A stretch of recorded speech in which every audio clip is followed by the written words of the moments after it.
So, what have we got here? Genuinely no idea. Roll the footage. Right, so we're back again. This is actually the same day that I'm brewing the Royal Oak, which the video should very much be up for now. Now, that particular beer was a 90-minute mash and a 90-minute boil, and that gives you a lot of time for thinking. So, for better or for worse, I've decided that I'm going to brew again as soon as this is finished. At the minute, that beer is currently having its 20-minute hop stand, and I thought I'm going to use the grains that I've already used. I'm going to reuse them, and I've got lots of bags of other grains and some hops and whatnot that I just really want to get at it with. So I figured, while I've got all the brewing equipment out, then we may as well just carry on. So, nothing scientific in it whatsoever. I'm going to assume that there might be a third of the efficiency left in the grains that we've already used. So I've had a quick play around on Brewfather. That particular recipe got 3.5 kilogram of pale ale in. So for the purposes of Brewfather, I've said that that's going to be 1.1 kilogram of pale ale. Also had 450, possibly, flaked barley in there. So I've said that we've got about 150 grams, because there is actually 50 grams left in the bag that I'm going to chuck in there as well. Also, if I can get my laptop back up, we have got loads of Carafa 3, which I'm just never ever going to get through, but there's 235 grams of that going in there. I've got a bag of pale ale malt that's already open. That's another 2.3 kilogram, I think, in that one. I've got a random 300 gram of Munich malt, so that's going in there as well. That's the actual Carafa, well, the dark Carafa 3, but like I say, you just never get through it. So it's going in. There's about 75 gram less brown sugar from the previous recipe. That's going in.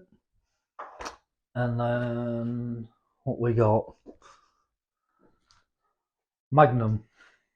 Literally tiniest bit of Magnum, but there's about 7 grams in there. So that's going in for my bittering addition. Try and shorten my brew day down a bit though. I am only going for a 40-minute boil, I think I've put it down as. So we're having 6 grams of the Magnum going in at 40 minutes. And then all the hops that we've got left over from the Royal Oak brew. So we have got 40 grams of Fuggles.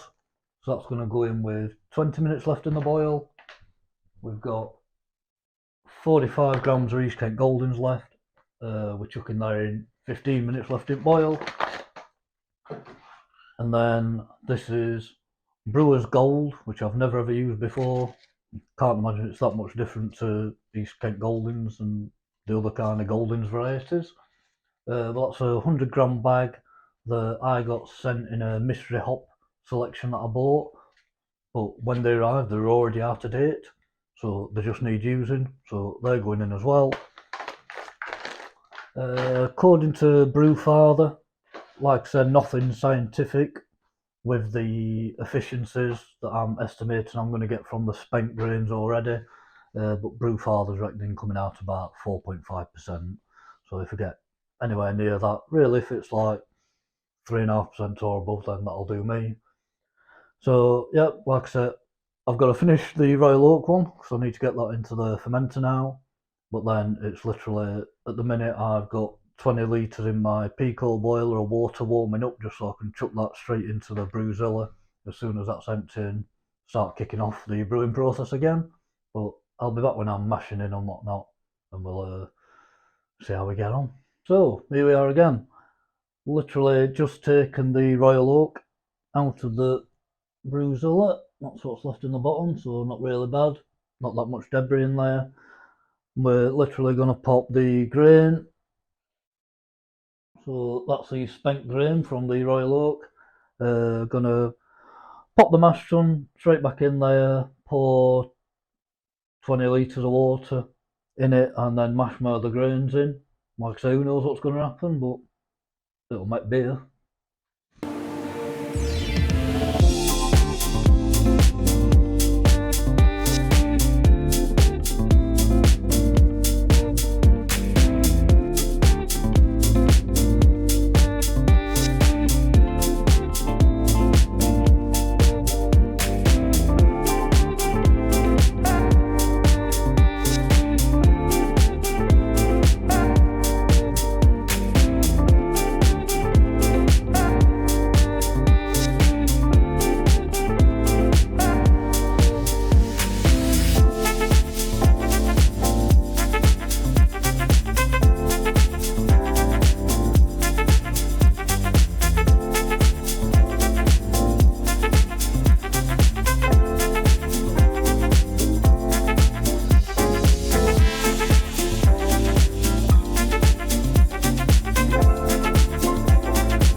So we're all finished up at that then.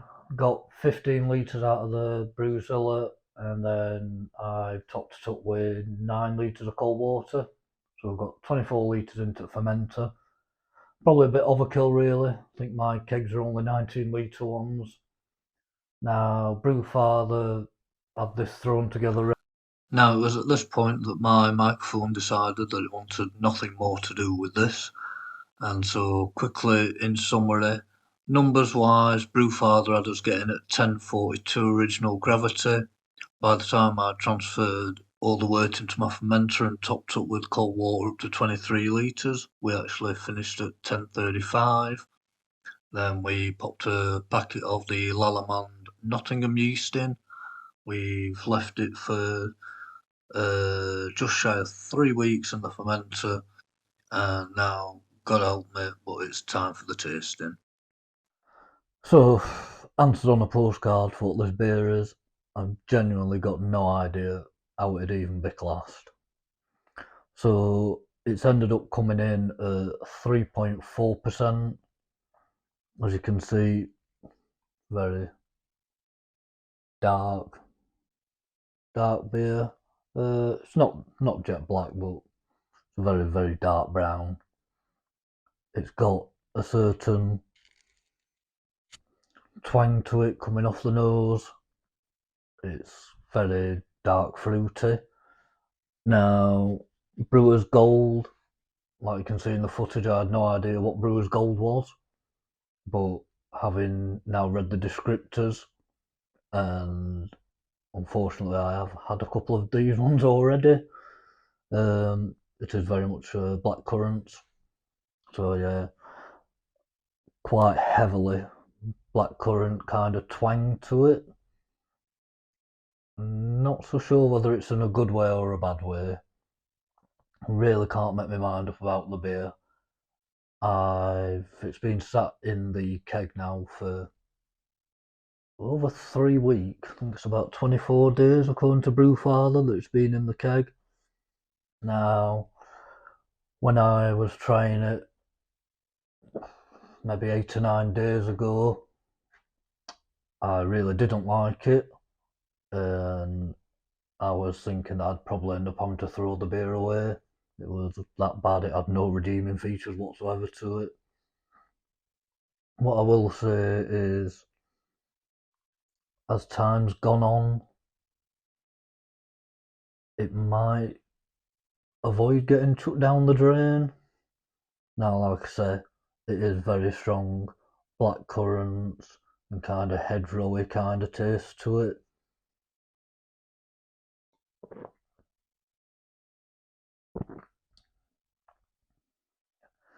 It's got a massive whack as well of roasted notes. Now, this, as you'll have seen in the video, I've got loads of Carafa 3. Well, not really loads, but you don't need much of it. It goes a long way. So this has got just short of 250 grams, something like 235 grams of Carafa 3 went in, just because I'm trying to get down it and get rid of it. And the grain bill, obviously with the spent grains and the things like that, according to the numbers I was putting into Brewfather, I reckon that about 6% of the grain bill was a Carafa 3. But now, looking back at it, whereas I was reckoning that I was going to get a third of the efficiency still out of the spent grains, that was obviously massively wrong, which I should know really, because I tend to get about 78-80% mash efficiency out of my grains, which by reason would suggest that there's only 20% left to get out of them, so a fifth and not a third. So I reckon the Carafa 3 is actually more pushing up towards like 10% of the grain bill, and you can really tell that, and it's not something I'd suggest people really do, is to go that high with the Carafa 3. It has got a strong roasted back note to it, but then also, like I say, kind of black curranty kind of twang to it. It's not good, but it's not terrible anymore. I mean, I really was certain that it was going to get shut down the drain maybe 10 days ago, but I think it's bought itself a stay of execution.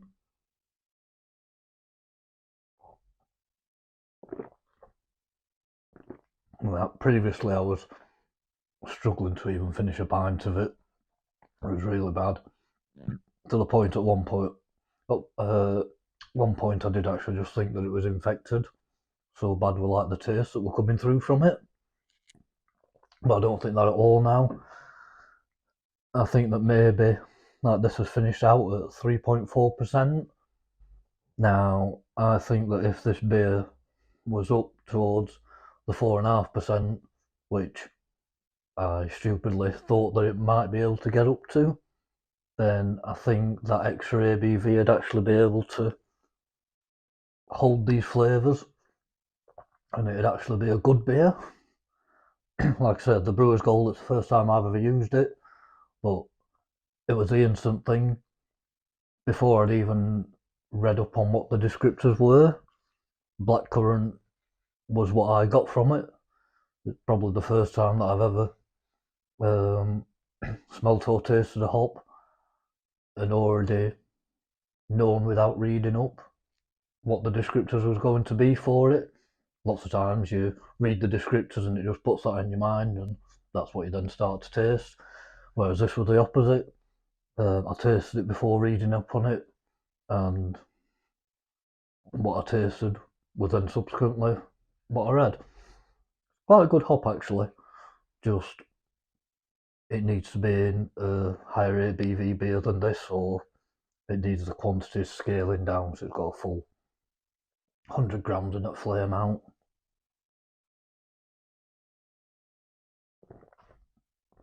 Also, Brewfather had got this at being around about 50 IBUs, but I think Brewfather are also expecting this to be like 4.5%. So it has got a bitterness to it. Slightly too bitter, probably. Like I say, with it only being 3.4%, I think a lot of the faults and the flaws that I'm finding with the beer, if it was an extra 1%, if it was a 4.5%, then I think it'd really carry it off, this beer. I am massively amazed that I'm managing to drink it now. I really didn't think I'd be able to, but here we are.